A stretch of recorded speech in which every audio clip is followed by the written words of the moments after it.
सभासदों, माननीय सभापति जी,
Honorable Prime Minister,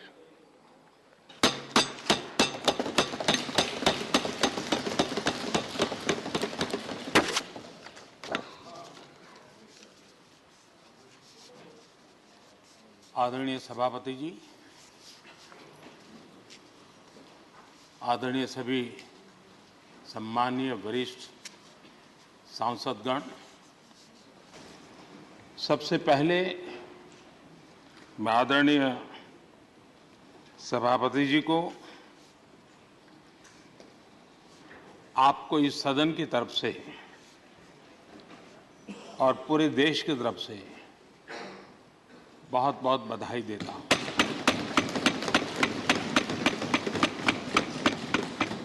आपने एक सामान्य परिवार से आकर के संघर्षों के बीच जीवन यात्रा को आगे बढ़ाते हुए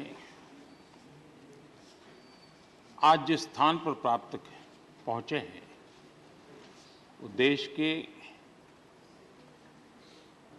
कई लोगों के लिए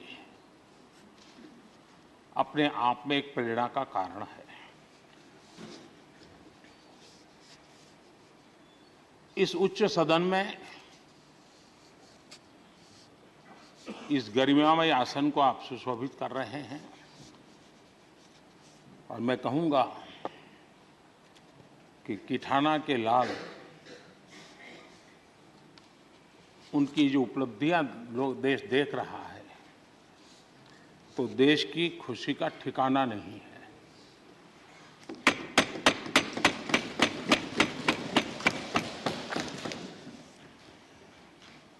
आदरणीय सभापति जी, ये सुखद अवसर है कि आज आर्म फोर्सेस फ्लैग डे भी है।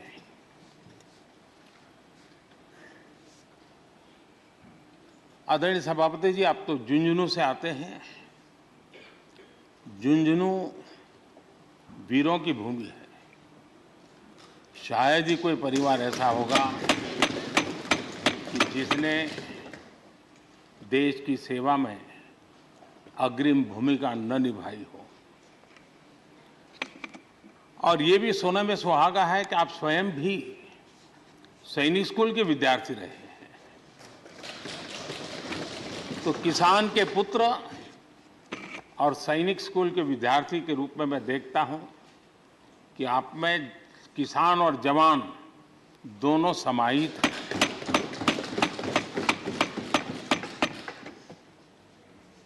मैं आपकी अध्यक्षता में इस सदन से सभी देशवासियों को आर्म फोर्सेस फ्लैग डे की भी शुभकामनाएं देता हूं। मैं इस सदन के सभी आदरणीय सदस्यों की तरफ से देश के आर्म फोर्सेस को सैल्यूट करता हूं।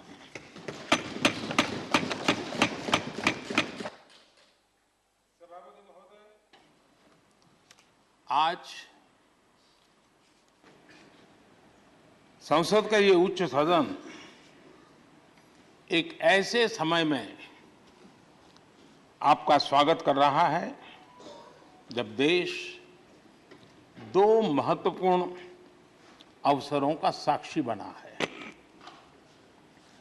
अभी कुछ ही दिन पहले दुनिया ने भारत को G20 समूह की मेजबानी का दायित्व सौंपा है।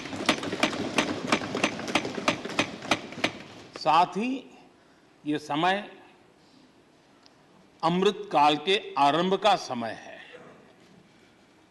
ये अमृतकाल एक नए विकसित भारत के निर्माण का कालखंड तो होगा ही, साथ ही भारत इस दौरान विश्व के भविष्य की दिशा तय करने में भी बहुत अहम भूमिका निभाएगा। आदरणीय सभापति जी, भारत की इस यात्रा में हमारा लोकतंत्र, हमारी संसद, हमारी संसदीय व्यवस्था, उसकी भी एक बहुत महत्वपूर्ण भूमिका रहेगी। मुझे खुशी है कि इस महत्वपूर्ण कालखंड में उच्च सदन को आपके जैसा सक्षम और प्रभावी नेतृत्व मिला है। आपके मार्गदर्शन में हमारे सभी सदस्यगण अपने कर्तव्यों का प्रभावी पालन करेंगे। ये सदन देश के संकल्पों को पूरा करने का प्रभावी मंच बनेगा। आदरणीय सभापति महोदय, आज आप संसद के उच्च सदन के मुखिया के रूप में अपनी नई जिम्मेदारी का औपचारिक आरंभ कर रहे हैं। इस उच्च सदन के कंधों पर भी जो जिम्मेदारी है, उसका भी सबसे पहला सरोकार देश के सबसे निचले पायदान पर खड़े सामान्य मानवीय के हितों से ही जुड़ा है। इस कालखंड में देश अपने इस दायित्व को समझ रहा है और उसका पूरा जिम्मेदारी से पालन कर रहा है। आज पहली बार महामहिम राष्ट्रपति श्रीमती द्रौपदी मुर्मू के रूप में देश की गौरवशाली आदिवासी विरासत हमारा मार्गदर्शन कर रही है। इसके पहले भी श्री रामनाथ कोविंद जी ऐसे ही वंचित समाज से निकलकर देश के सर्वोच्च पद पर पहुंचे थे और अब एक किसान के बेटे के रूप में आप भी करोड़ों देशवासियों की, गांव, गरीब और किसान की ऊर्जा का प्रतिनिधित्व कर रहे हैं।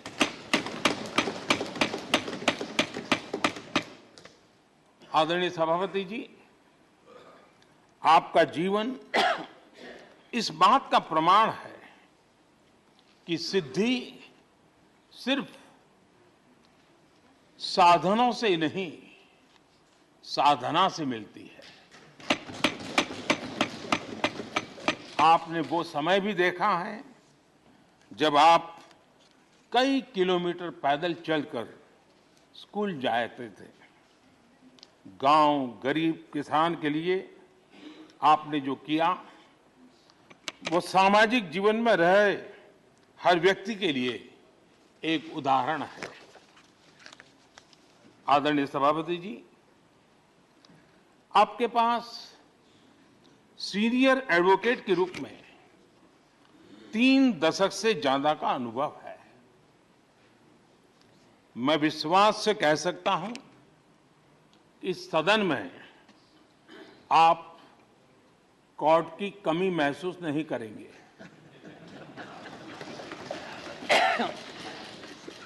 क्योंकि राज्यसभा में बहुत बड़ी मात्रा में वो लोग ज्यादा हैं जो आपको सुप्रीम कोर्ट में मिला करते थे, और इसलिए वो मूड और मिजाज भी आपको यहाँ पर जरूर अदालत की याद दिलाता रहेगा। आपने विधायक से लेकर सांसद, केंद्रीय मंत्री, गवर्नर तक की भूमिका में भी काम किया है। इन सभी भूमिकाओं में जो एक बात कॉमन रही वो है देश के विकास और लोकतांत्रिक मूल्यों के लिए आपकी निष्ठा। निश्चित तौर पर आपके अनुभव देश और लोकतंत्र के लिए बहुत ही महत्वपूर्ण है। आदरणीय सभापति जी, आप राजनीति में रहकर भी दलगत सीमाओं से ऊपर उठकर सबको साथ जोड़कर काम करते रहे हैं। उपराष्ट्रपति के चुनाव में भी आपके लिए सबका वो अपनापन हमने स्पष्ट रूप से देखा।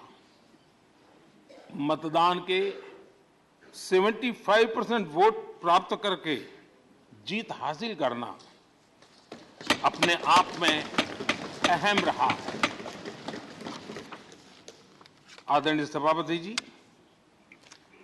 हमारे यहां कहा जाता है नयति इति नायकः, अर्थात जो हमें आगे ले जाए वही नायक है।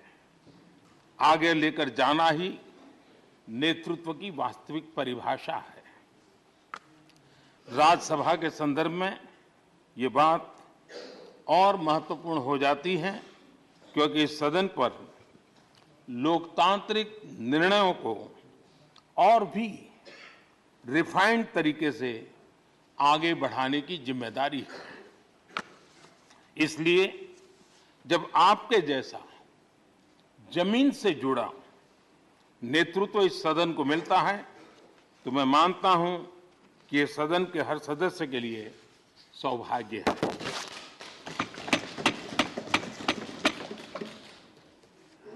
आदरणीय सभापति जी, राज्यसभा देश की महान लोकतांत्रिक विरासत की एक संवाहक भी रही है और उसकी शक्ति भी रही है।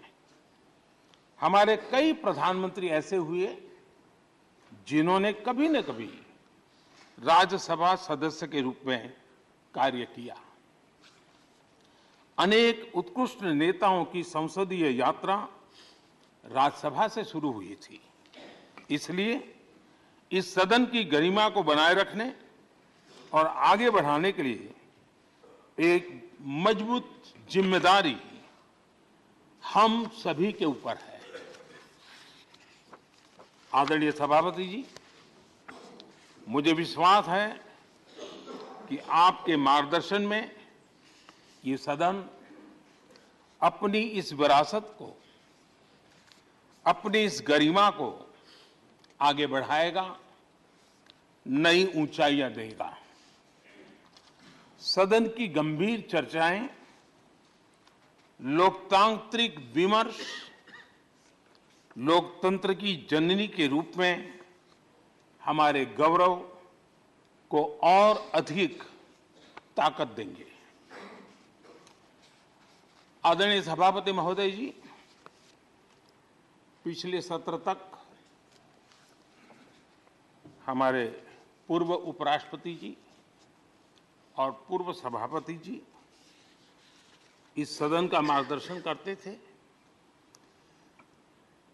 और उनकी शब्द रचनाएं, उनकी तुकबंदी सदन को हमेशा प्रसन्न रखती थी। ठहाके लेने के लिए बड़ा अवसर मिलता था।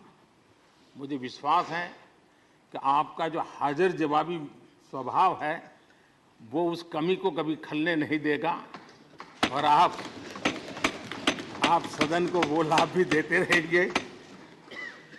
इसी के साथ मैं पूरे सदन की तरफ से, देश की तरफ से, मेरी तरफ से आपको बहुत बहुत शुभकामनाएं देता हूं। धन्यवाद।